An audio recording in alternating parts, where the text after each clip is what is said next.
Planners and strategists have been the core audience behind PSFK since day one. I wanted to give something back to that audience by providing knowledge and providing information which would help them with their careers. What we did is we asked some of the kind of key planners that we know to come into the PSFK offices and talk to us and share their thoughts about what key skills a great planner needs today.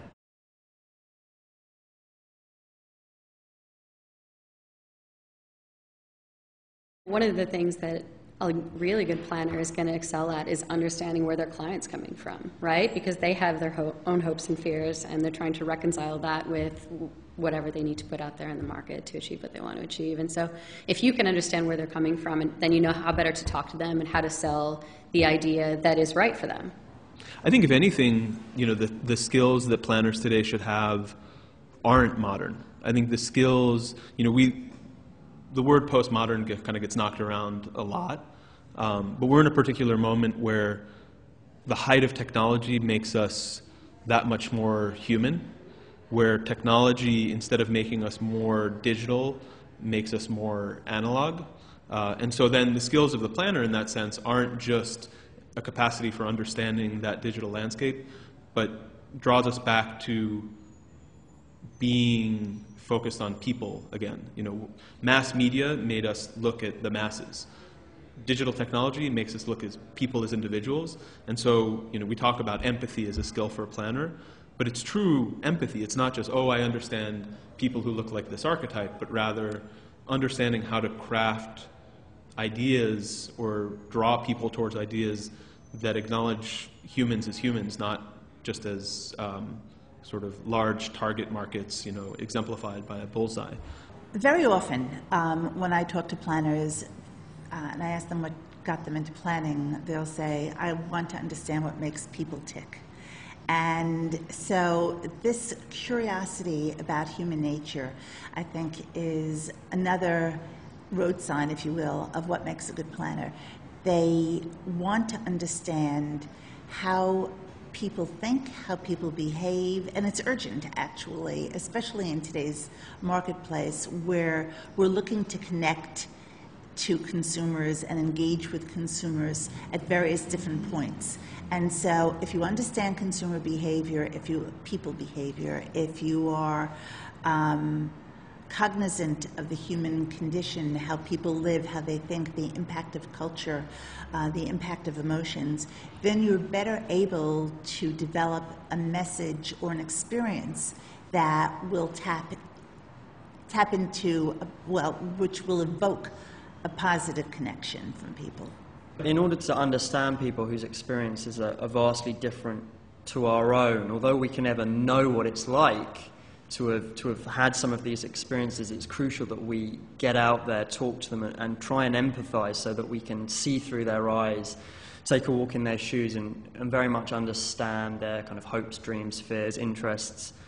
That's what's going to allow us to connect to them on a much deeper level and build engaging relationships that last.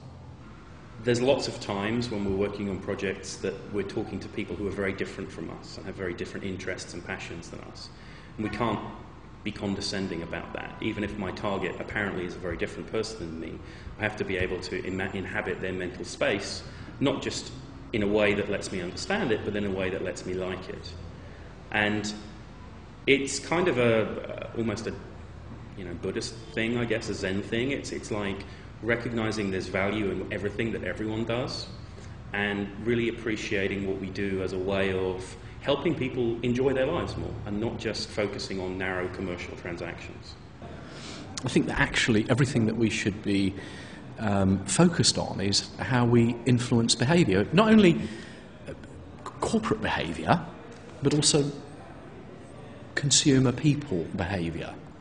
or it's behaviour with new technologies, or it's behaviour with why you buy this versus that. It's all about behaviour.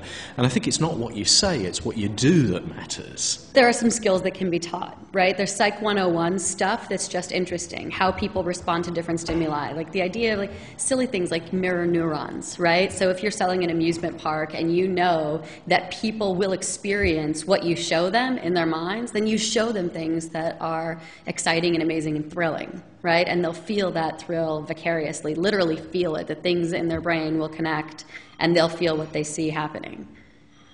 So I think, just like little stuff like anthropology and psych and sociology, those things are all really good to understand at a fundamental level.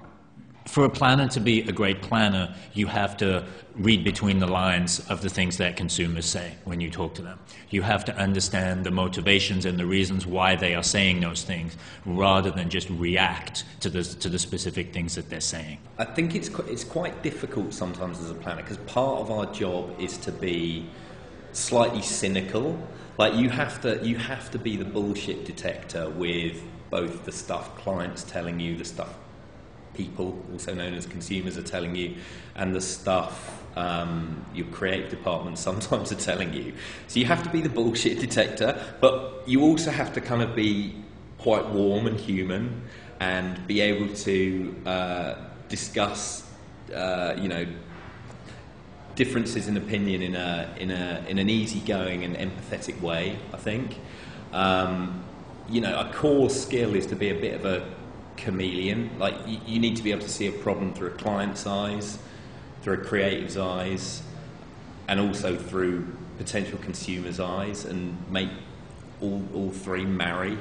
I think for me one of the most important things is a sense of profound curiosity about not just the job that we do and the industry within which we work, but about the human condition. Because at the end of the day, what we're trying to do is have a conversation with real people and make them care about things. And so you have to be very curious about everything to do with their life, not just the seemingly quite narrow interaction that your client is focused on, like buying tampons. You have to think much more broadly about that person's life and be curious about who they are and how you can have a conversation with them.